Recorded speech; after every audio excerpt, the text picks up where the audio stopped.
just got done recording part 2 of this series, and I want to jump immediately into part 3, because I was surprised at the mechanics that were introduced despite, the game seeming simple on the surface in the major circuit. Now I want to see how crazy it actually gets in the world circuit. But of course, before we begin, make sure to go support Designing 4. Link to that is at the very top of the description, as always. 8 fighters down, a whole nother 4 to go as you look for the world circuit. I wonder what the clown is actually going to do. Thus far, Super Punch-Out started to show some real fighting spirit, but has proven to be a game that lets you snowball out of control with the right level of ruthless aggression.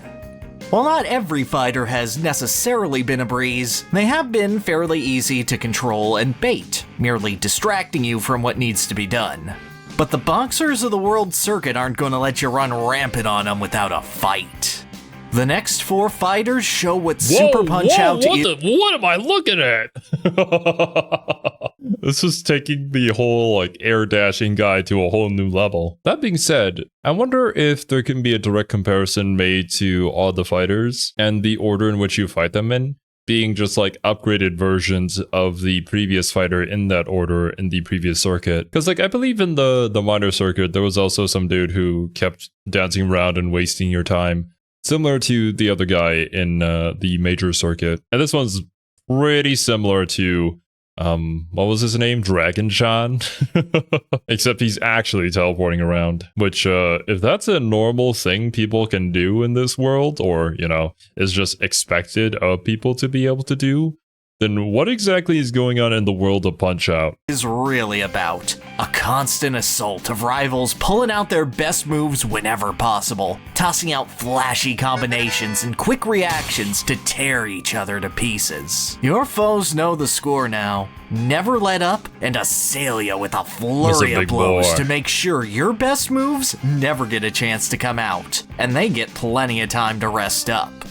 Get your fingers ready to move. This isn't a brawl anymore. Only the better, smarter fighter is going to be left standing. And that's you, isn't it? Strategy. Go get him, son.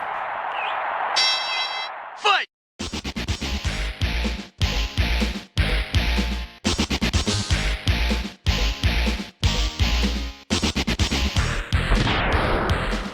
Aaron Ryan! Come on, bye. First up is this lad, Aaron Ryan, who's someone who might leave you crying. He talks quite the game that your fists will be lame, low damage for each punch you're trying. With a face and body like leather, you'll find all your punches he'll weather. Despite blow after blow, his health goes down slow, and worse, he'll think he's something clever. Oh my god, how far are we going? Aren't strong, the timer keeps ticking along. Oh my god, we're still going. Tries to time you out. 3 minutes shows you don't belong. Time up! Moreover, he's got quite the flurry. A rapid jab too fast to scurry. Alternating fists, pistons with some twists, will waste time and health in a hurry. But say that you find place for punches, and fill your power bar by bunches. A super hook lands, your fortune expands, before nice. Ryan grabs it and crunches. For in response to every super, Ryan's got a brilliant recouper. His partner knows how. Go! Grab him now! A clinch that's a real party pooper. You're gonna love this, Mike. When Ryan's got you in his grip... Wait a minute, so you can't even use your supers on him, or else he's just gonna grab you? Is there any way to dodge his grab or counter his grab somehow? To do big damage, maybe? He'll suck your health out in a zip. Your Ow. super will flee, he'll become vampire. healthy, and you're back to just dealing chip. Everything that Ryan's about is made to frustrate all throughout. The matches go long, you make inputs wrong, and he wins. Well, not in a rout. An agonizing times ahead, as all your momentum he'll shred. But you'll find some ways to cut through this haze. Let's see how to leave him for dead. Good, Pierre, you gotta stop with this clever I writing. looked up that limerick isn't actually Irish. It's an English form of poetry. Hope that Ryan takes that to heart and uses that anger to develop a personality in the next game. Yikes. It's true. Aaron Ryan does eat up your punches for breakfast and leaves you precious time to actually hit him. But he's very vulnerable whenever he does try to do anything. Ryan loves opening with 4 jabs to feel you out, and you can sneak in 1 or 2 of your own after guarding or dodging each, getting in some real easy damage. It only takes 8 hits to get your super fully charged, so this creates a very consistent opportunity to get yourself where you need to be. Yeah. But he's got the clinch to give you the most uncomfortable hug in the middle of the ring and sucks off your health. Those sure are words you said just now.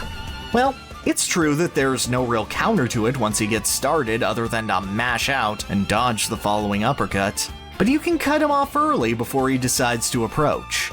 A hook right when he nods before going in, or even a super if you time it right, will easily interrupt Ryan and leave him open to another super follow-up, which you're guaranteed to have as he only brings out his grab in response to super punches.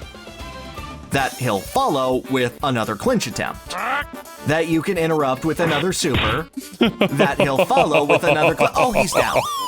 No! Aaron Ryan is more of a gimmick fight than anything. He's all about trying to keep you off your super, even admitting as much in his win quote. But the moment you throw him off his game, he's trapped in a pattern that he can't possibly break out of.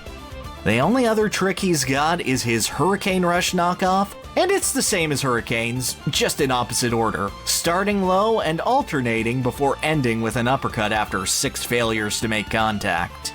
He will go right back to it if he's not interrupted by a super, but like, you can do basic pattern recognition now, right? Yeah. Ryan's got some interesting ideas on how to counter you specifically, but he's not much of a warrior. Learn how to beat him once, and you're likely not to ever struggle with him again.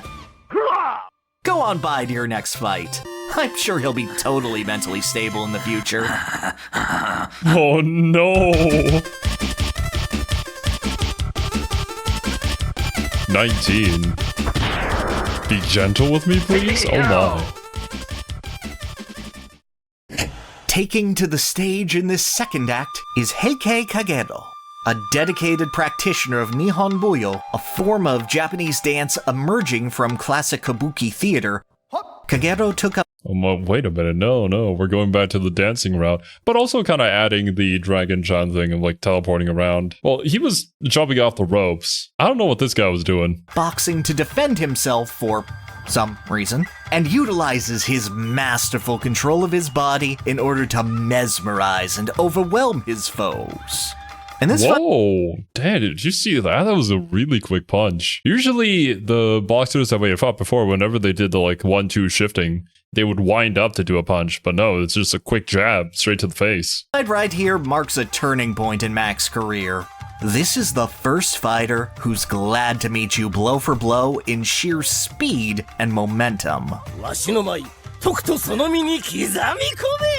Sure, other opponents had moves you had to dodge, or specials like the Hurricane Rush or Dreamland Express that you had to let run their course, but Kagero is simply excellent at actually assaulting you and gracefully returning to his neutral position.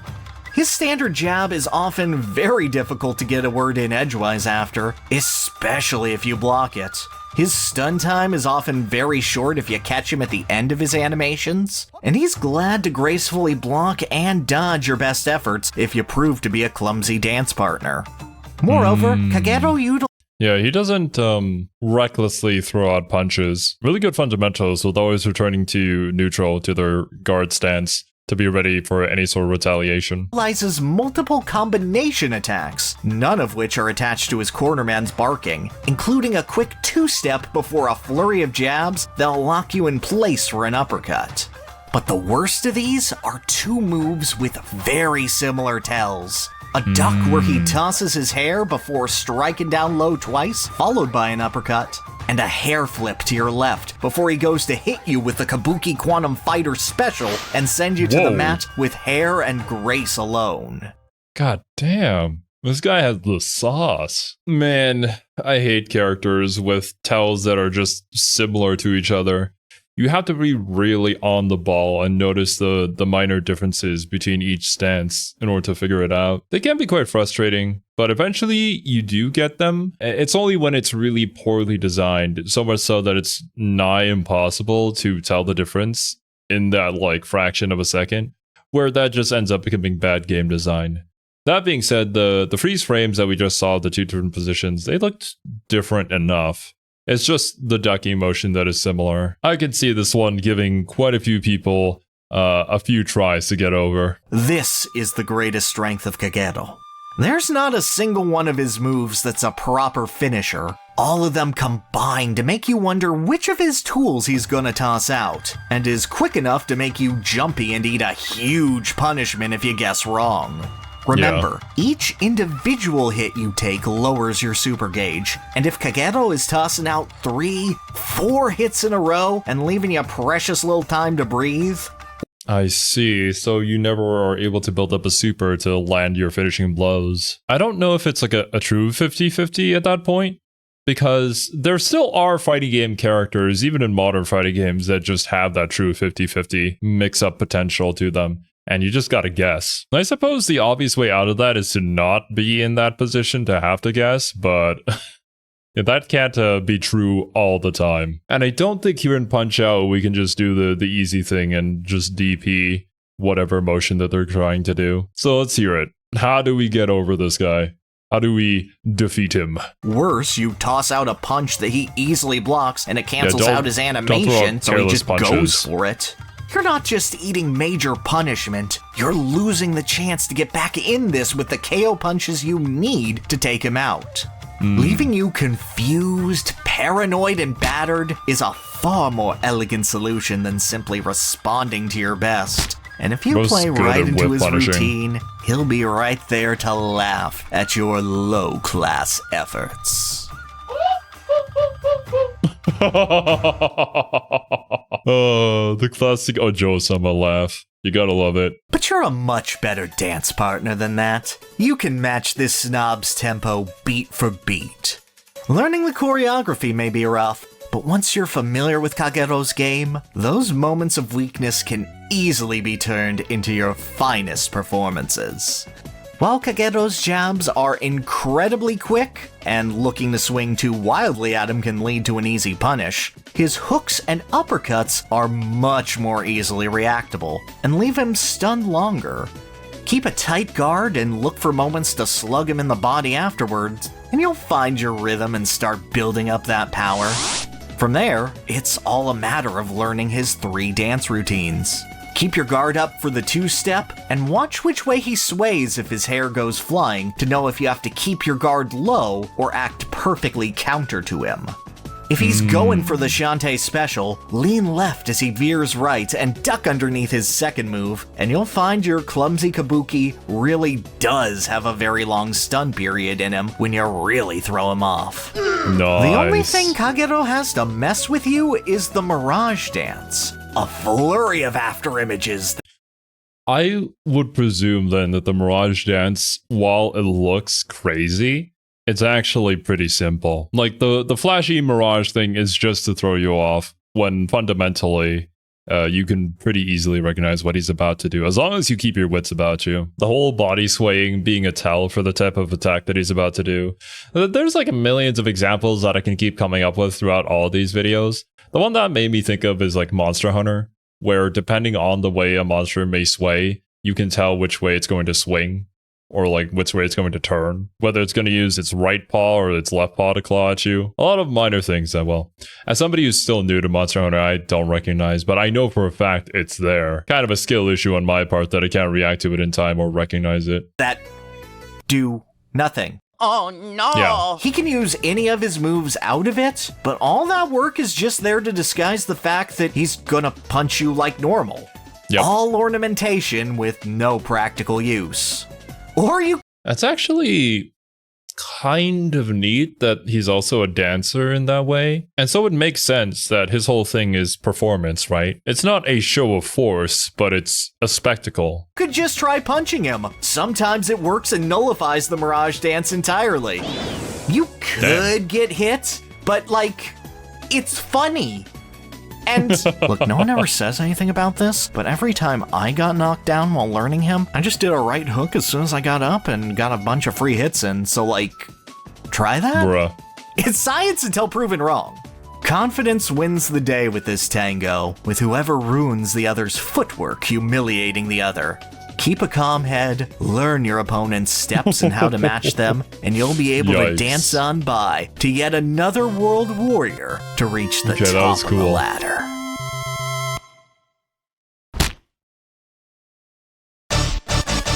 Oh my god, what are you gonna do to us? You're a big body, very clearly. Are you gonna cheat? You also a cheater?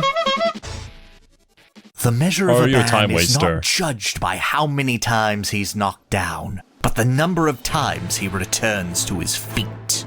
Imagine having your whole life set out before you, a famous opera singer training since childhood, only to suffer a, quote, nervous breakdown and go to the only place a man of your stature and balding head could lead. The circus.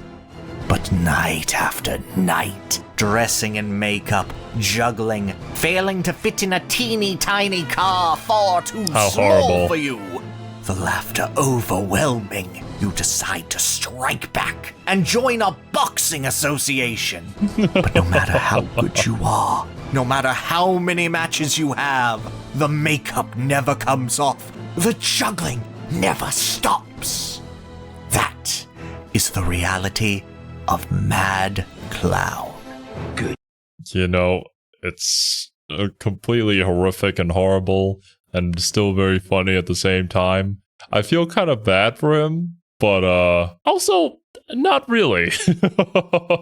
These are some silly backstories, if they are like accurate to anything that we know of the characters within the universe, which I'm presuming probably so. But hey, much like many other video games during this era, you have an idea, and there doesn't necessarily have to be a point A to point B that is clearly thought out every single time.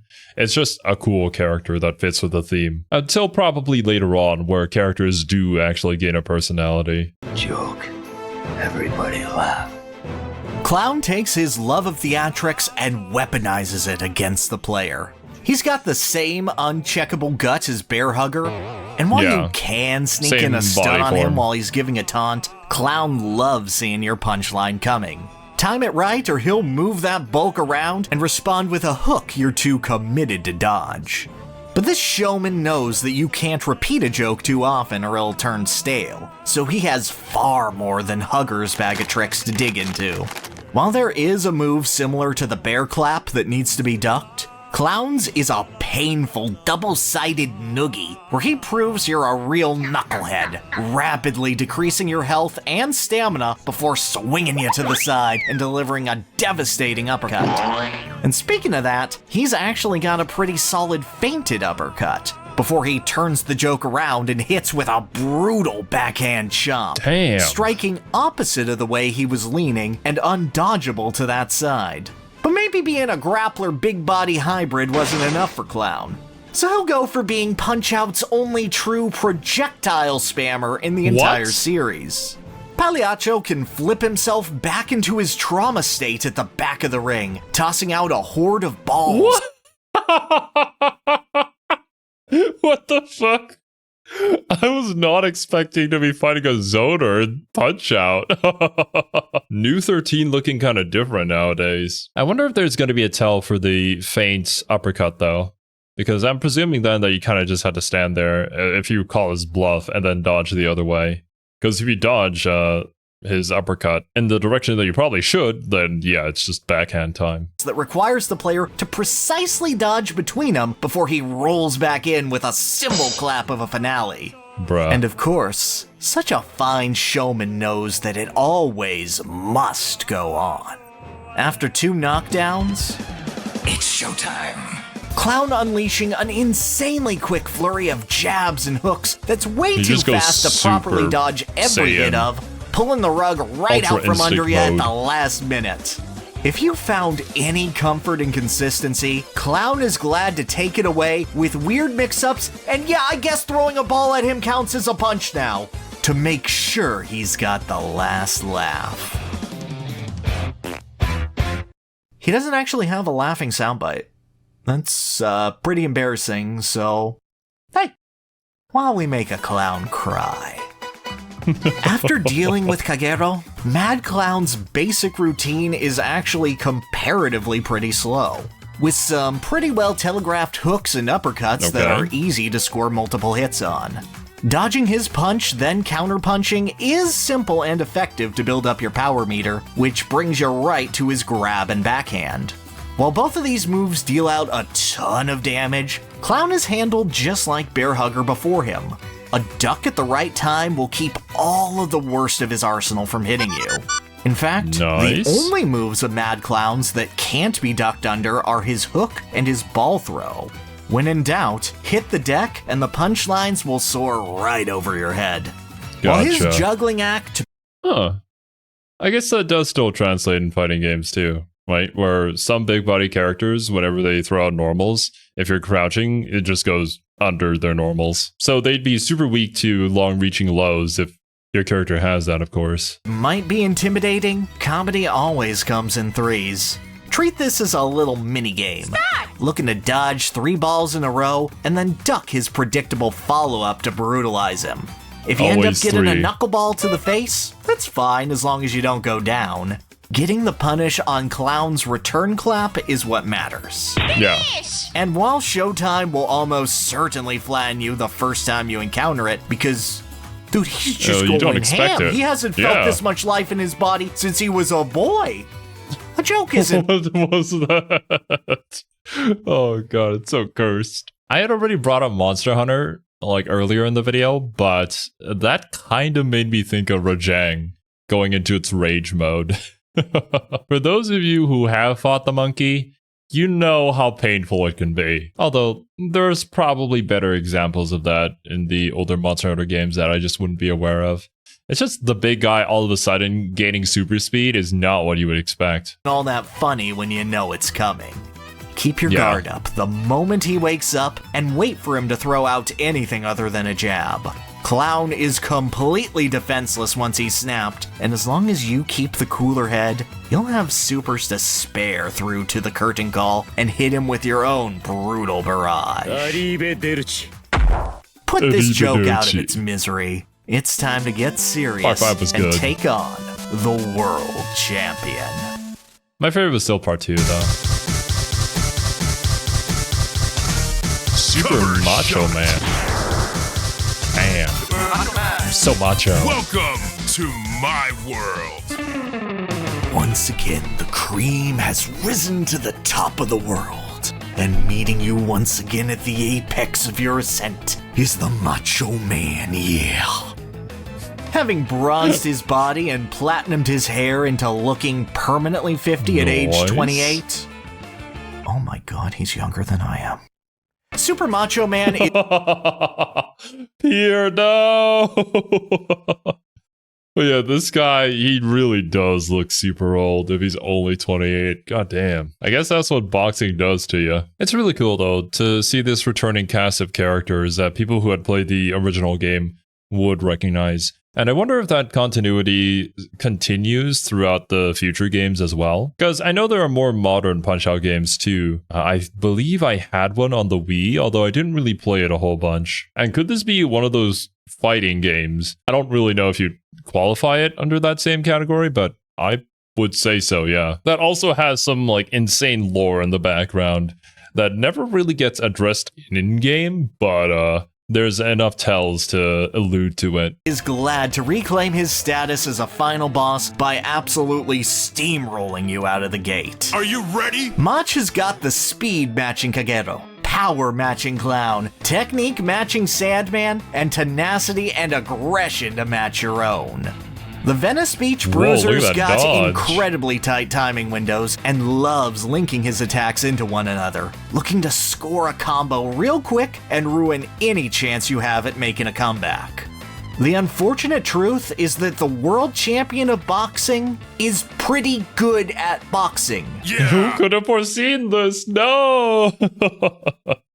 He's actually better than us. Impossible. Yeah! He doesn't remain stunned for very long. He's very quick to go back to his guard after tossing out a punch. He targets both your face and your body with quick punches, so there's no better place to block. and only his uppercut is particularly slow compared to the rest of his moves, which he rarely throws out raw as he likes mixing in hooks first. This bodybuilding bully knows how to scout you out just as well as you can spar with him, and he's gonna spell out just how inferior you are. A, B, C. Stay down! Matcha's cornerman is glad to call out any one of these 3 exercise programs, which necessitate either blocking high, blocking low, or dodging a string of uppercuts. Get caught by any hit in the program or try to interrupt it before it's done, and you'll be eating everything else after. Guaranteed. And he still gets his guard up after, making punishing his workout schedule even more difficult. But the award winner is still Macho Man's signature spin punch. This was an absolute devastator back in the day, and with the right prompting, Macho Man can keep spinning a ridiculous amount of times, no telling when he'll stop going around. Frick? Super Macho Man is the whole package this time. A showboat. I mean, bro does live up to his name, but how does the spinning punch even work? Is there some way you can catch him during the spinning punch that would knock him out? Because, I mean, the amount of momentum that he's using could probably be a good place to put that. Who can finally walk the walk compared to letting his status talk the talk. We were pretty mean to Macho Man's NES incarnation, but this guy took those lessons to heart and made himself an all-around exceptional boxer, and I kinda just love the design of this fight. Like, he's on solid even footing with you, but just better and can take you to the mat in new exciting ways again and again and again. Oh, now you love me. Now you love Macho Man. Well, it's too late. Maybe not. Yeah! Oh my god, Macho Man.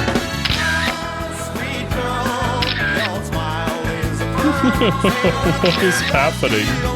We're going on a world tour with Macho Man and getting beat up by him everywhere? New Nightmare in Dreamland? Oh no. We need the Macho Man crossover in every game. To fall for this macho madness. And with every encounter, you pick up on your opponent's habits just as quickly as he dazzled your own.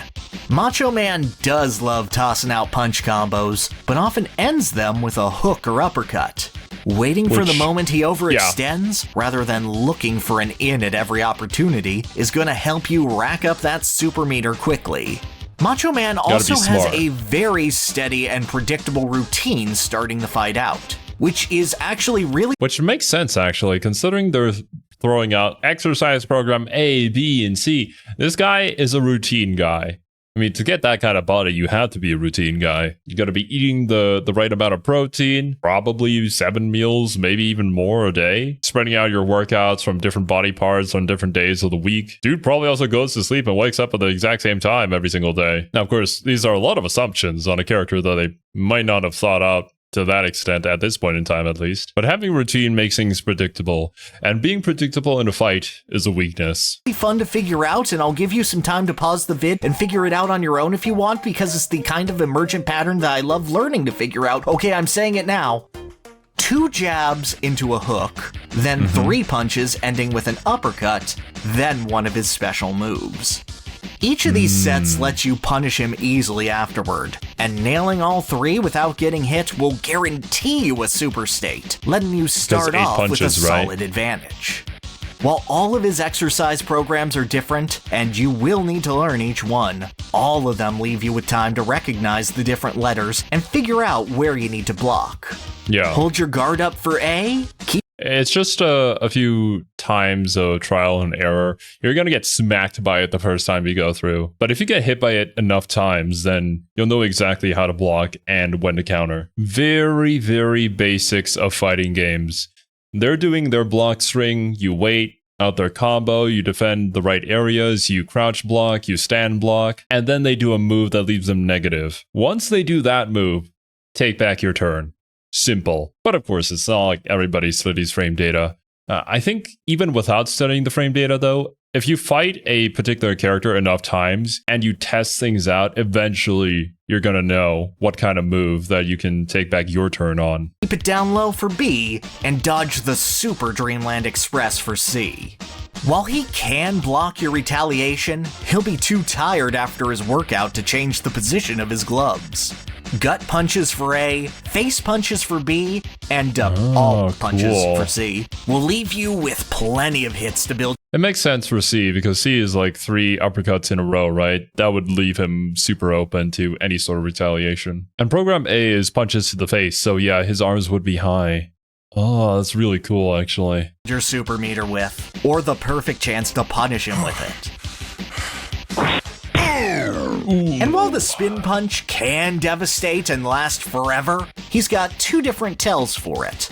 A fist shake to your right if he's going to do 1 rep, or a lean to your left if he's going to be unleashing the Infinispin. There's no way to tell how many times he's going to go round if he's tossing out more just than keep 1. Dodging. But if you just keep ducking in a steady rhythm, he'll dizzy himself in place, and that extra duck isn't going to prevent you from smacking him in the back of the knob. Oh my god. Oh, okay, cool. Now, I haven't played Street Fighter 6. I think there is a mechanic where you can get burned out in that game, and then that leaves you super vulnerable because you can't do like your drive move or whatever. And if your opponent hits you with a drive, I think you get stunned or something. Kind of similar in this aspect. You do a really big move, there is no payoff to it, and so it just leaves you open to a counter. And getting in your damage. While this is a war of attrition, and Macho Man is a very resilient fighter due to how much time it takes to build up your meter normally, every single time you fight the Macho Man, you'll see the code behind how he behaves more and more. You'll bait out his behaviors. You can even really start styling on him by interrupting his flow once you're familiar, as this Sunbaked Stud is the only one of the first 3 champs that you can knock out in 2 downs.